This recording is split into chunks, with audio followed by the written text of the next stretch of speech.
Hello and welcome to the By Intent podcast with me, Rakhi Natha. And today I'm going to be speaking to Seattle-based life coach, writer, and public speaker, Zeinab Agha.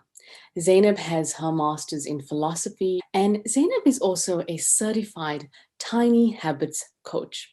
So recently, the book Atomic Habits has been garnering a lot of attention, right? It's been trending, everybody's talking about it. And as I started doing my own research, the concept of tiny habits popped up. And I was like, I'm sure I've heard of this before. I know there's something here. And as I did my own research, I remembered this whole concept of tiny habits. Now, Tiny Habits is actually a breakthrough method that was created by Stanford behavior scientist and New York Times bestselling author, Dr. BJ Fogg.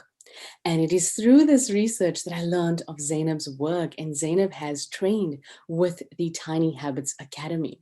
So I came to learn of Zeinab's work. I've been so intrigued. We've had the chance to talk, and she's simply remarkable. So it is my pleasure to have Zeinab here today as our guest. We're going to be talking about building habits, but so much more. Zeinab, a very, very warm welcome. Thank you, Raki. First, it's been a pleasure, big pleasure to connect with you. And I'm looking forward to this time that we have. So, yeah, thank you for welcoming me. Our pleasure. Thank you for giving us your time today. And I want to jump straight into it because there's so much hunger around these concepts right now. But what is the tiny habits methodology? How does it work? What is it? How does it work? Okay, sure. So, I have to say, first of all, that I feel it's worked very well for me, both in terms of my coaching work, in the space that I've had with my clients, and I've been able to implement the tiny habits method, and also in terms of me personally. I'm the kind of person who opens my closet and I don't know where to start, because clutter from the world, literal and metaphorical, starts, tumbling out. And I'm like, oh my God. And then next thing I know is I just shut the closet and I feel this is too mammoth a task for me to take on. So BJ's belief that tiny is mighty when it comes to change makes all the difference. This method, as you already said, was identified by BJ Fogg, and he's a behavioral scientist at Stanford. He feels that in order to change behaviors, people need to want that behavior to change, right? We want to do things that make us feel good, not things that make us feel bad. In the past, scientists have often spoken about behavior change in terms of motivation. But BJ feels that there has been too much reliance on motivation, and motivation is an unreliable driver of behavior. And I can vouch for that because one of my goals or aspirations, and this whole thing is really about linking the correct behaviors to the aspirations that we have. And so one of my goals has been to lose some weight, have slimmer thighs. I live in hope. And so if the aspiration has been to exercise, right, then I'm not going to be equally motivated day 1, 2, or 3. One morning I might say, okay, I can do a spin around the block. And the other day I find it hard to even put on one tennis shoe. So motivation, not such a reliable factor. A tiny behavior is something that you can actually do without having high motivation. And the goal is to start with tiny behaviors and watch them become stronger and bigger.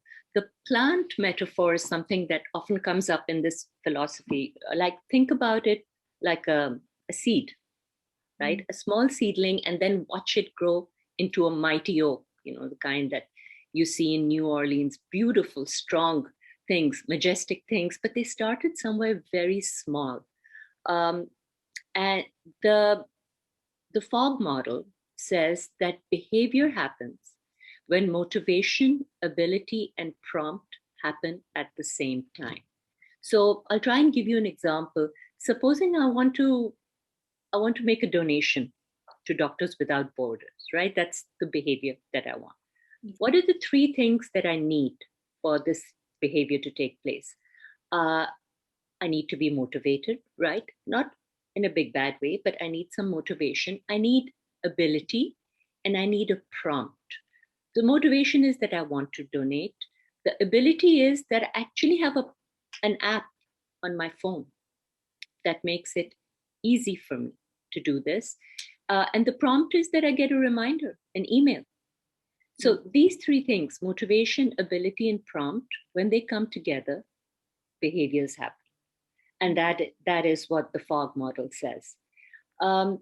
BJ's sort of coached more than 40,000 people by now, and he has over 20 years experience in researching and working in this field.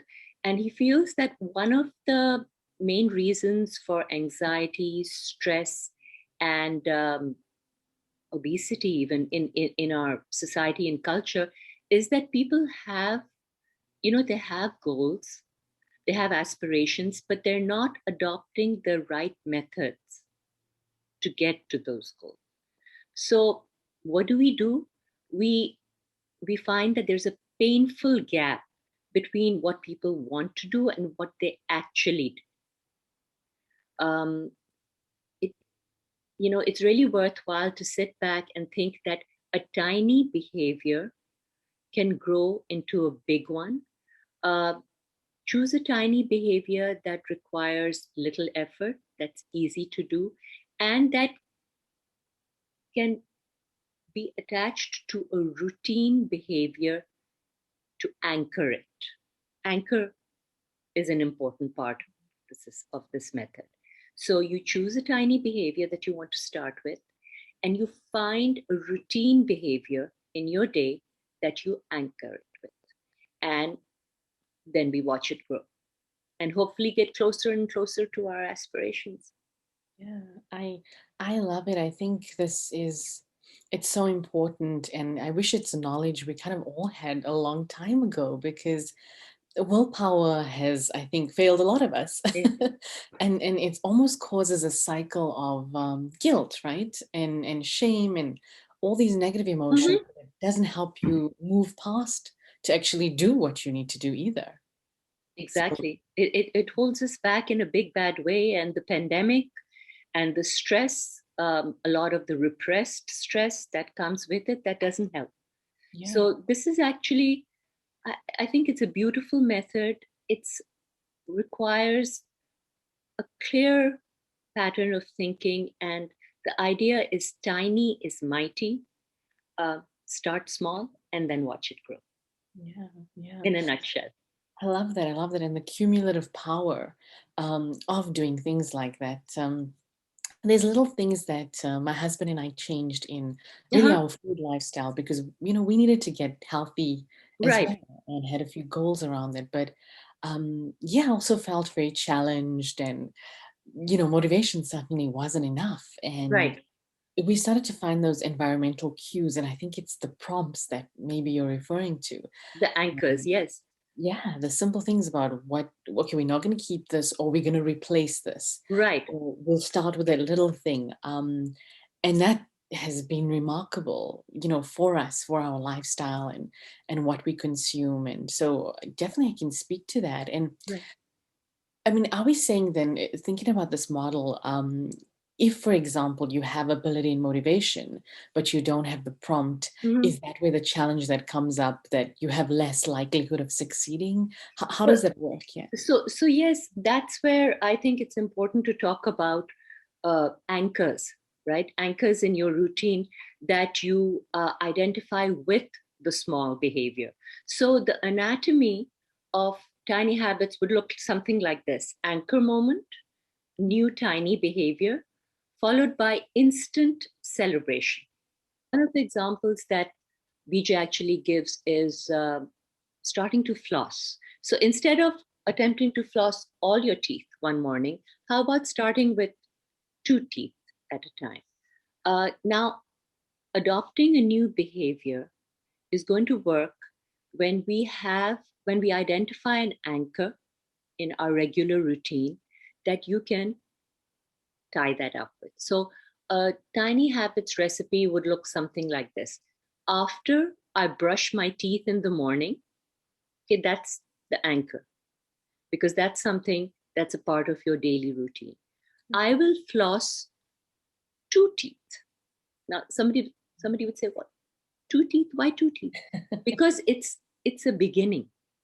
It's a beginning, and I think that so many of us let our fears of the beginning get in the way, in a big way. Impact of celebration.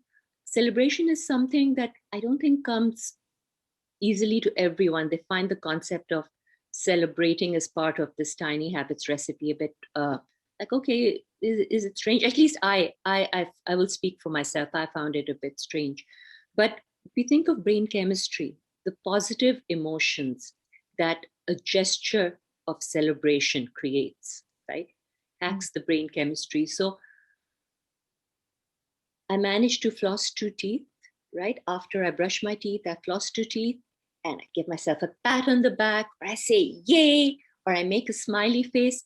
Yes, I know it kind of seems odd to suggest that to someone, and I felt that for myself. But once I started doing that, I realized people change when they do things that make them feel good. People don't change when they do things that make them feel bad. That's an important thing to understand in this method. And so reminders, prompts, anchors. I had a client I was working with, and I suggested to her, um, she wanted to get into mindfulness. So we worked on some mindfulness together. And I asked her to think of an anchor that she could attach this new behavior to. So we thought, we brainstormed a little and said, okay, after I put the tea kettle on, I'm going to do a little bit of mindfulness. And the next session, she told me, she said, that didn't turn out to be a great anchor for me, because the time that I'm putting my kettle on, there's a child putting in my sleeve, somebody's making a phone call, there's a lot of disturbance.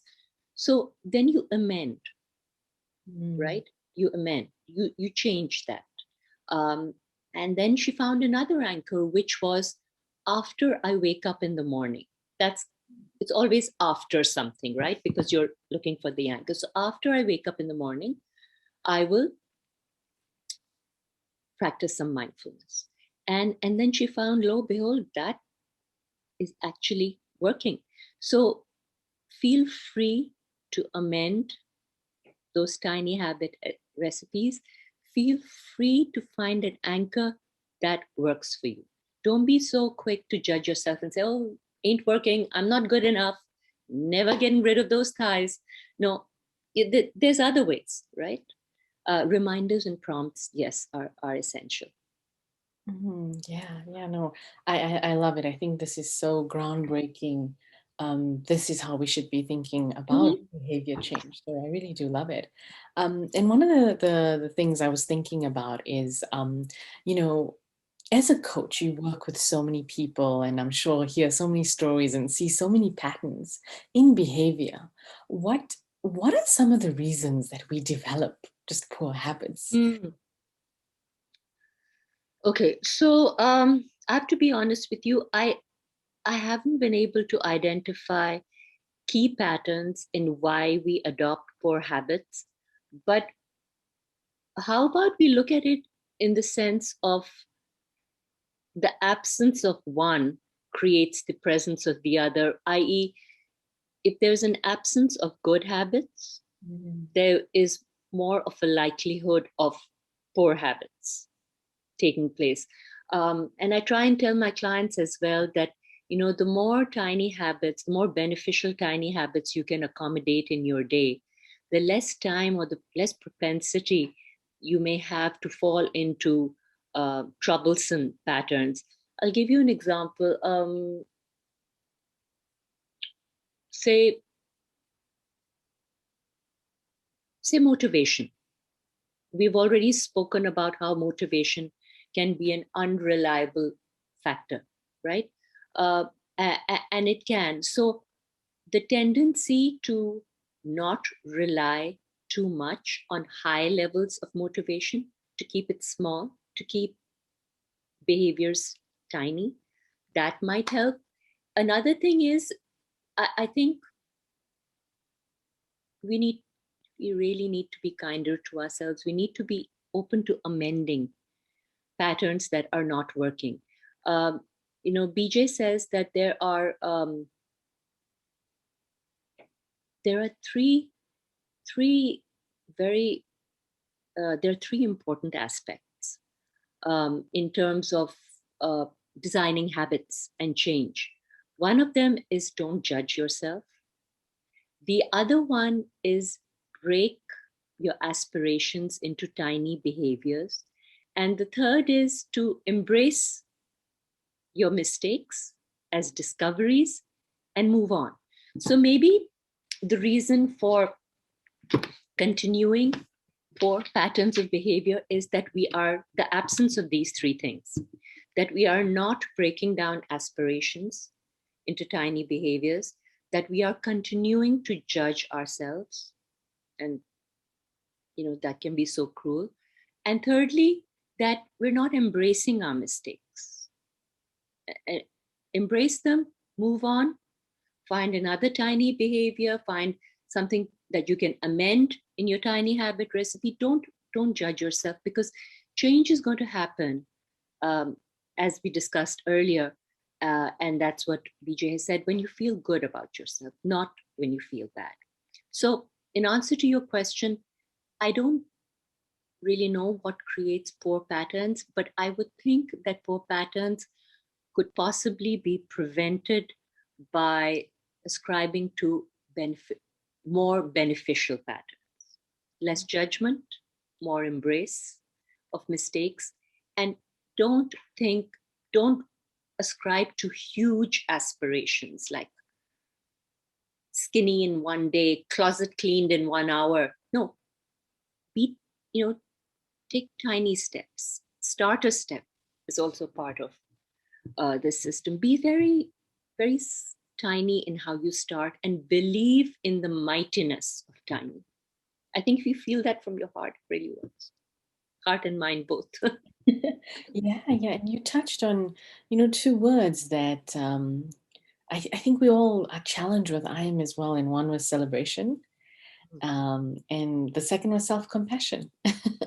And I don't know if it's just the system that we've grown up in, that we have to compete. It's a lot of things. It's our socialization, keep achieving, keep doing more. And then I think exactly to you say, like as you said, us being so hard on ourselves about these mistakes, rather than just looking at it like data. Yeah. Here's Yep. the data. Here's what I learned from it. Let's take the data and move on. So I think I'm really taking away the notion of self-compassion and celebration. What a beautiful way to look at celebration, right? Really taking those concepts with me from everything you've shared. And it's prompting for me another question. I think this is really going to be relevant to the parents who are listening. Mhm. I'm probably thinking, okay, it's great to know this. I wish I'd known it sooner. Mm. How do I, what advice can you give to a parent really that can be life-changing in how they raise their kids to develop the right habits? Okay, so the first thing that comes to my mind is, I would say, make it easy. I think part of the human system today, and this is how I feel and think, is that we've made everything very difficult for ourselves. And that's why, having reflected and worked with the tiny habits method, I truly appreciate the fundamental concept of tiny is mighty, and that we feel, behavior will change when we feel good about ourselves, because more often than not, human psyche has taken a turn to making things difficult. So when it comes to your children, and you, the caregiver, try and make it easy. um, Instead of telling the child to tidy up that entire bookshelf today, how about just fixing 2 books at a time? I think the impatience in us often holds us back from concentrating in fullness on the tiny. So make it easier for the child. Again, allow your child to see the significance of tiny and encourage them to do things that once again make them feel good about themselves, right? Um, After I have my vitamins in the morning, I'm going to have a little bit of chocolate or candy.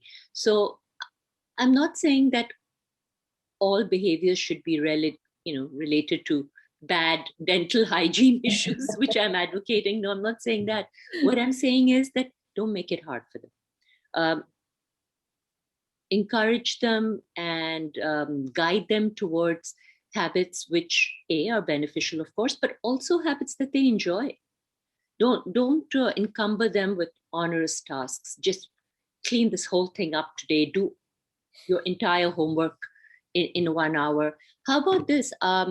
After I feed Kitty in the evenings, I'm going to sit at the table and open my math homework. A starter step. I'm just going to open my math homework. Maybe parents will say, but that's really too tiny, Zeinab. But yeah, it is tiny, but we have to start somewhere. And we have to start somewhere where, just as we have often overwhelmed ourselves unnecessarily, let's not do the same to our kids. And if they make mistakes, allow them to embrace them by not shaming them. There's a big difference between shame and guilt, Raki. Guilt is something that I think every child or every human being needs to be aware of, because you don't, you need, if you have a 5-year-old son who's in the habit of wanting to push little girls off a cliff, you need to tell him that's wrong. Yeah. Okay, that's guilt. Yeah. But shame and toxic shame, which is multi-generational, my past work as a humanistic counselor has kind of taught me that, and I've worked with that in the past. You don't want to shame your child, and I think the idea of being able to feel good about yourself, embrace your mistakes, and move on, that's something we need to instill in our kids as well, and make it easy. Yeah. Is what I would say. I love that. I love that, and it's so simple yet so profound. And you question why why we haven't just thought about making it easier, so it's amazing. Zeinab, I got the chance to read your piece, right? You're also a writer, you're a public speaker, you're doing so many amazing things, but I read the piece that you wrote for the Seattle Writers Conference. And I was really, as somebody who is an immigrant as well, and who questions identity. I was really, really touched by your piece. It was so beautifully written. You have had such an incredible life. You've lived in so many different countries. And I kept thinking as I was reading this piece that you must have a very different perspective on identity and what identity even means for you. Talk to us about what identity means to you. Okay, so identity is, the first thing that comes to my mind is identity is who or what we are as a person, right? Also, the qualities and beliefs that make us, constitute our core. I've taught philosophy and psychology in the past, not teaching it right now, but I have. And I was always very interested in the psychological aspect of identity, which relates to self-concepts and self-esteem. It was of interest to me because of the self-esteem factor, because as I was studying philosophy, I came to realize the deep significance and the deep correlation between self-esteem and self-concepts. And self-concept, as you know, is created through interaction. That's a very popular sociological theory. So as you interact with people, your own self-concepts get formed. I think many of us don't really sit back and realize the significance of that. Mm-hmm. If as a young girl, as a young child, I've had a friend who's made me feel beautiful and said, wow, you look really good, this and that, that's going to make me feel good about myself, right? That's going to lend to my self-concept. If on the other hand, I've been criticized, that too will fundamentally affect how I feel about myself. And I think I just want to mention Eric Berne, transactional analysis is what he wrote, Canadian psychiatrist, and he's influenced a lot of modern psychology. So he says a child's script is formed between the ages of 0 to 9. And then the child plays out that script as an adult on the world stage as an actor. So, and I'm saying all this for a reason because I wonder how many of us realize that so many of our scripts were formed very early on as they are being formed today with the children around them. Some of these scripts are beneficial and positive. If you've had positive strokes, that's what you give out. But on the other hand, some of us, sometimes it's been negative as well. So the good thing is you can descript. First, let me put that out there. You can descript if you had the fortune of having an unhealthy script form. There's ways of descripting. What do I feel about my own identity? I feel that I too had a lot of my self concept affected by my interaction with others, like I've just spoken. And I feel one of the biggest influences in my life was I'm in my 50s now, and I've had to move approximately every 3 to 4 years of my life. Okay? I've been in Seattle longer now. It's been over 5 years. But other than that, about 3 years or so, I moved.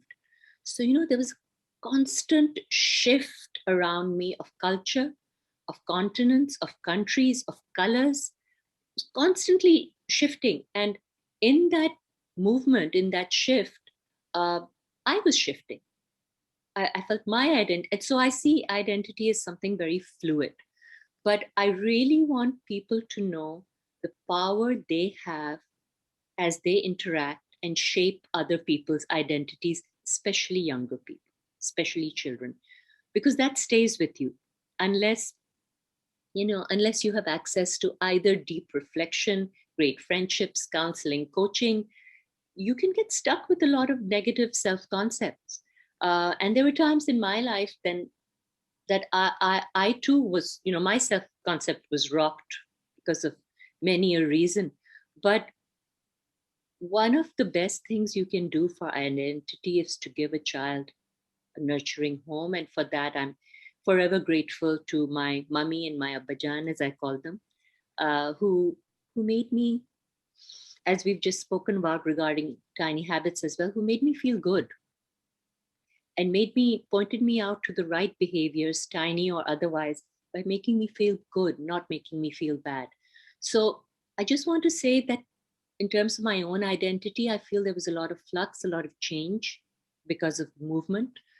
But I feel that core strength and warmth that I got. Jacques Lacan says that I see myself in the face of the other. And for most people, the first other is the mother.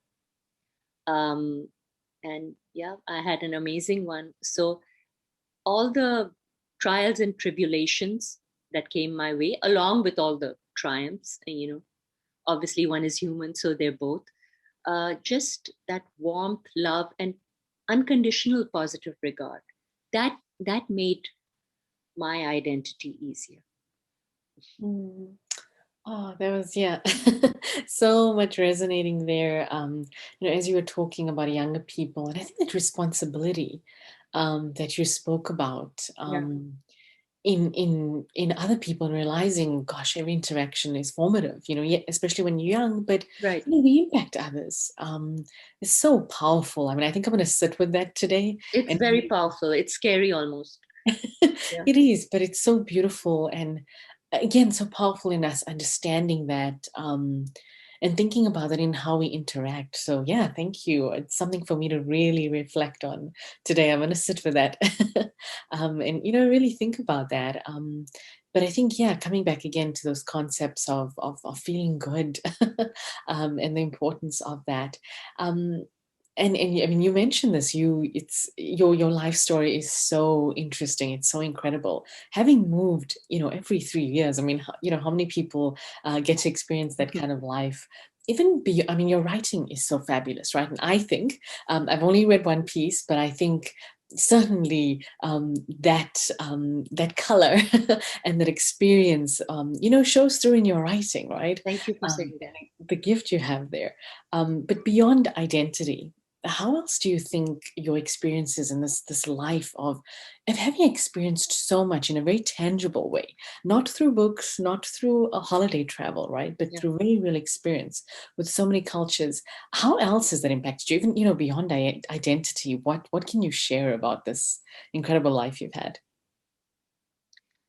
I think transition has taught me to be less judgmental. I think somewhere deep inside of me, there was a little girl with a judgmental kind of voice. I had very strong notions of good and bad. Uh, but I think these transitions have taught me that there's a lot more gray than either of the two earlier mentioned colors. And I think I've learned to be less judgmental, more accepting of difference, whether it's color, culture, race, sexuality, um, faith, you know, just to be more accepting, and to realize that to be more accepting is then to feel more accepted. It works. It works both ways. I that had to be a stronghold because the movement was often and the transitions were frequent. And as a little girl, I remember the first 3 months of every new country, I'd be like tears pouring down, face flattened against the window pane, wondering why did we end up in Kuwait? Why did we end up in Belgium? Why did we end up here, there? And just, and then, I'd find pockets of warmth, pockets of acceptance.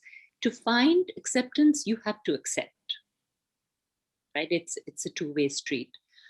So I think that's what I learned. The judgment isn't a good thing, even if you have that little voice around you. Put that aside, and to for those of us out there who don't feel welcomed and don't feel the warmth, might be a good idea to step back and think, how much do we welcome, and what kind of warmth do we emanate? And especially, the kind of times that we live in today. Uh, we've had a year of the pandemic. We've also had a year of deep racial strife, right, in the country that we live in. Um, Black Lives Movement, people arguing that, but all lives matter, not understanding that this was the moment for Black lives. Um, I, so much has happened to make us realize that identity is very much a fluid thing, and birth is pure accident.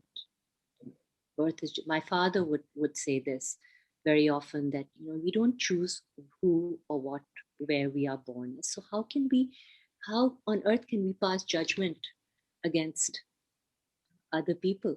um, and we here in Seattle, I was aware of fires burning in downtown Seattle right this summer after George Floyd and all the you know sad events that took place before that as well. And I remember listening to Professor Cornel West, American philosopher, professor, and political activist, and he was speaking. So he talks about how our culture can't deliver nourishment for soul and for meaning. He talks about the history of Black people for over more than 200 years. And he says that this is a reflection of this failure. He's talking about what's happening in society. And he talks about how he's relieved to see the swarm of people out there. Not that, I mean, no one is condoning uh, violence or looting, but just strong, silent, peaceful protests are a sign that people feel, people respond. And Professor Cornel West's words on this are beautiful, that our culture has not delivered nourishment for soul, for meaning. And it's something we need to think about, especially in this in this time of, I think, awakening identity, because yes, systemic racism has been a part of our country for a while, but now there's a lot of latent issues that have been unearthed, right? And have come to the fore. Yeah, yeah. You kind of segued into one of my big questions, Yeah. which is, are we facing an identity crisis? You think about what we've been through in the last year and two, and you can't even bring it down to a city or a country. It is the world, and the shifts that are happening at this Yeah. unprecedented pace. Are we going through an identity crisis as a people? Yeah, I think we are. And I think, Raki, one of the reasons for this is that, well, the first thing that crops up in my mind is that while social media has, obviously, the benefits are obvious, right? And the leaps and bounds that it's taken us through are obvious, but it's also been a real trigger for a lot of deep, dark stuff, right? The world is a global village. We are happily connected. And in some ways, I think we're also sadly connected. Mm. I mean, one aspect, one incident somewhere triggers off one wrong tweet, one wrong quote, or Instagram post, and a lot of darkness, right, is created as well. So yes, we are going through an identity crisis. Is that necessarily a bad thing? I'm not sure about that, because I think there's been too much that's been repressed for too long.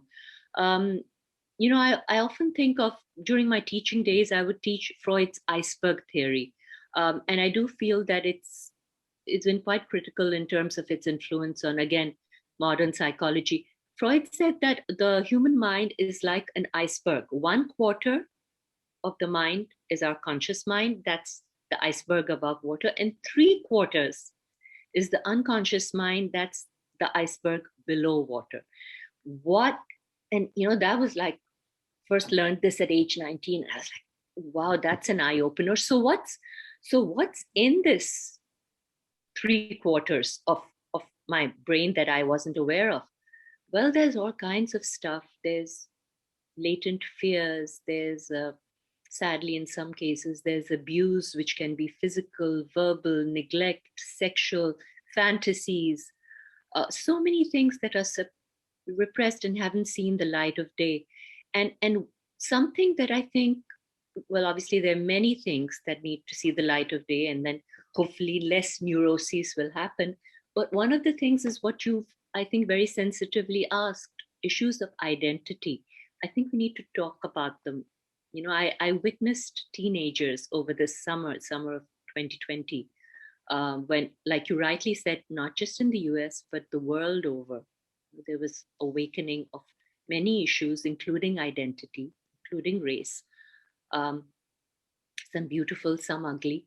But I think in still many homes, there's a almost like a passive aggressive reluctance to address issues of color. Why are we more hesitant to meet certain people of certain backgrounds, colors, cultures than others? Is there a slightly racist essence? Is there not? Um, if for young kids out there saying, yes, BLM is important, but all lives matter. Of course, all lives matter, but look at the significance of why Black Lives Matter. If you're a Black parent and your teenage son has not come home, it's a very different fear from what an Asian parent or what a white parent would feel. So the sensitivity towards that identity, I think, people need to be more. I think avenues of engagement need to be made more open. And in homes, parents need to have open dialogues with kids about how identity is shaped, how differences sometimes make us fear the other, um, and what can be done to change that. Yeah.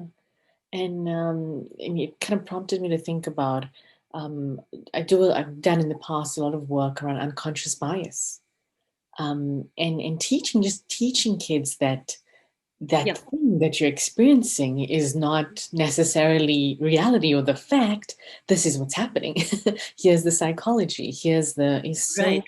so important now. So yeah, no. But Rakhi, I think what bothers me is that, yes, you said it perfectly, unconscious bias, but I think I still come across a lot of people who are very reluctant to address this bias. And it's not always because they're racist or because they're, very often it's because there's a fear of tampering with this sinister kind of subject. Don't touch it, or let's not ask the other about too much about their culture, what it feels like to be a person of a different color. Let's not ask too many questions for fear that we may offend.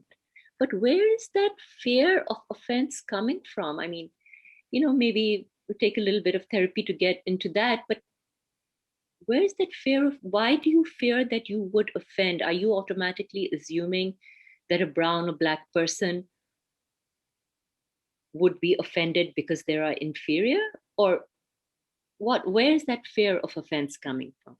So a lot of people I feel out there mean very well, but they're scared of triggers which might result in unpleasant dialogues. And I think in schools, at home, we need to find platforms, avenues whereby respectful dialogue and respectful curiosity can be put out there in a healthy fashion.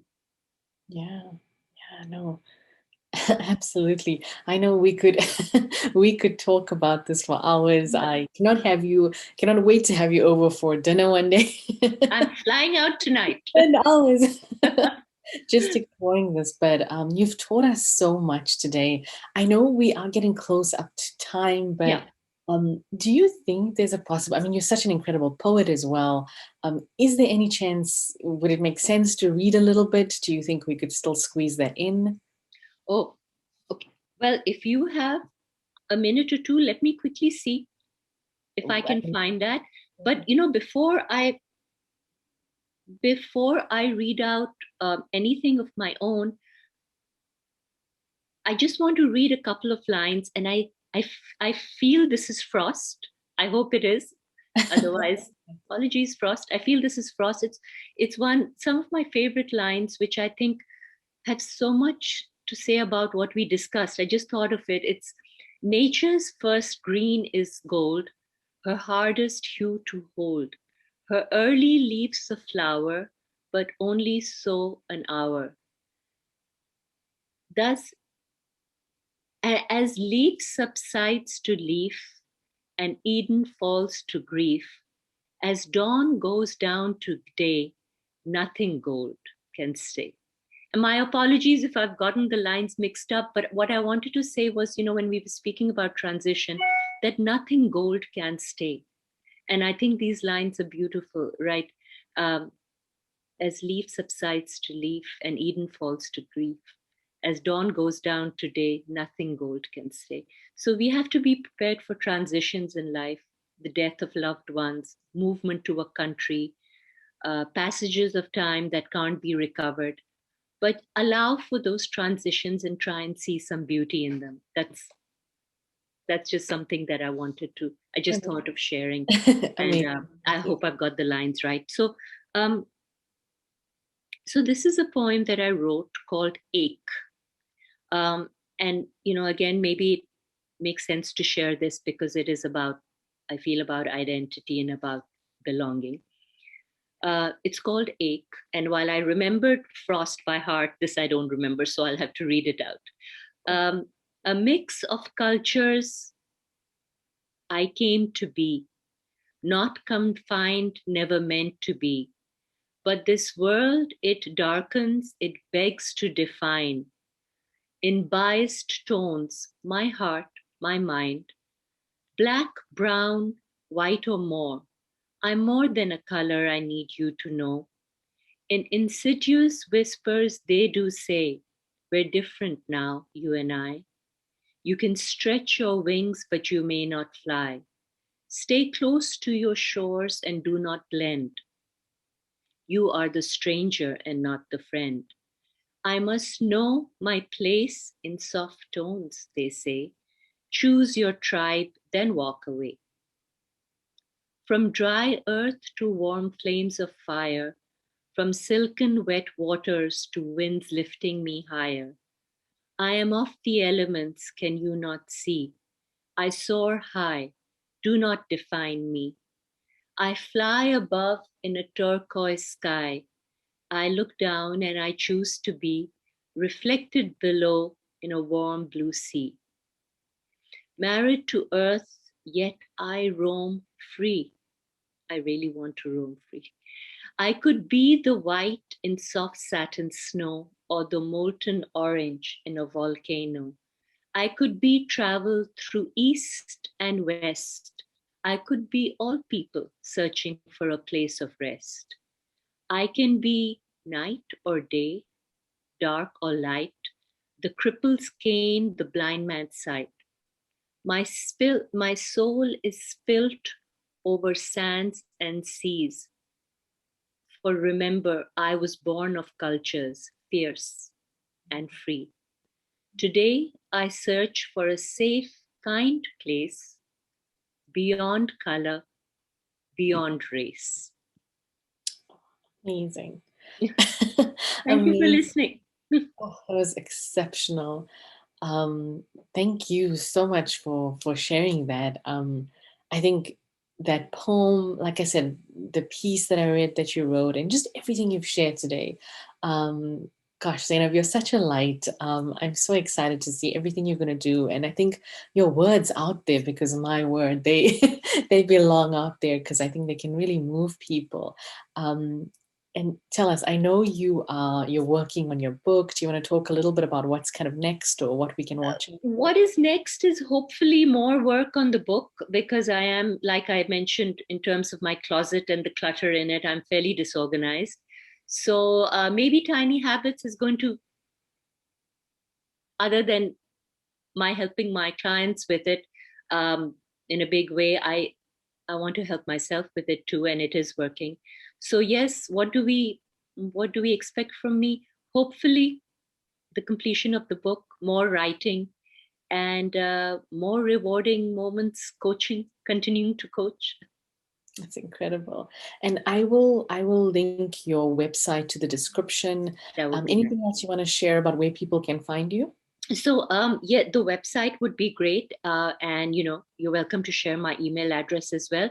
Another thing I just thought of was that BJ Fogg has a 5-day free program in which a certified habits coach such as myself Yeah. or someone else can actually help you form habits. So if anyone is interested in signing up, it's a 5-day free program, very little time investment involved. There's a certified coach who helps you through this. You can either get in touch through me or also tinyhabits.com, right? Either way, but if there are people out there who want to explore tiny habits a little more, that might be the way to go. Phenomenal. Thank you so much. I'm sure people will jump at that. I'm like, okay, I'm gonna look into that. That Right, sounds great. incredible. Zainab, yeah, thank you so much. Like I said, you've given me so much to think about. I'm going to be revisiting this conversation in my head a lot. But I think you moved us with, Pleasure, Raki. It's been a really nice connecting. The skies in Seattle are kind of dark right now, which they often get on a rainy day. So I'm on my way to have dinner with you, flying out it'll be amazing. towards sunnier skies. Thank you for this time. Thank I'm you. grateful. Thank you so much, Zainab. And to everybody who's watching or you're listening, don't forget to like, subscribe. I will link all the details below, and we will see you again next week. But thank you for being here, and bye for now.